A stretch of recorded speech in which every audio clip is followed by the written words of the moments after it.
अक्सर जब plane crash की न्यूज आती है तो एक ही लाइन रिपीट होती है, नो वन सर्वाइव। लेकिन एविएशन हिस्ट्री में कुछ ऐसे मोमेंट्स भी है जहां मौत का फाइनल डिसीजन भी फेल हो गया। आज हम उन लोगों की बात करेंगे जो प्लेन क्रैश के बाद जिंदा बचे और जिनकी जिंदगी कभी नॉर्मल नहीं रही। Plane crash survival almost impossible माना जाता है क्योंकि स्पीड, हाइट और इम्पैक्ट इंसान के कंट्रोल से बाहर होता है।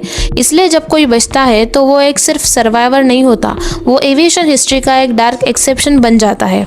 1972 में एंड्स माउंटेन के ऊपर एक फ्लाइट क्रैश होती है।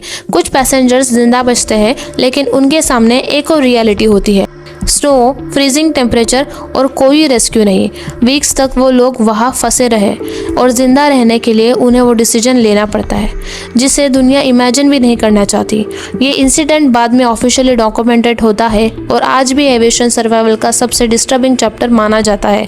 1988 में एक और प्लेन क्रैश होता है जहाँ एयरक्राफ्ट हवा में ही टूट जाता है। सब लोग मर जाते हैं लेकिन एक एयर होस्टेस 10,000 मीटर से ज़्यादा हाइट से गिरने के बाद भी जिंदा मिलती है।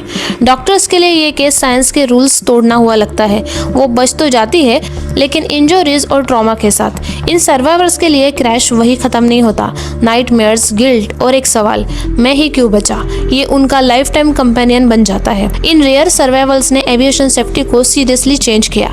Emergency design, seat structure and rescue planning पर इन इंसिडेंट का डायरेक्ट असर पड़ा, लेकिन साइकोलॉजिकल इम्पैक्ट कभी फुल्ली हील नहीं हुआ। सर्वाइवल उनके लिए गिफ्ट कम और बर्डन ज़्यादा बन जाता है।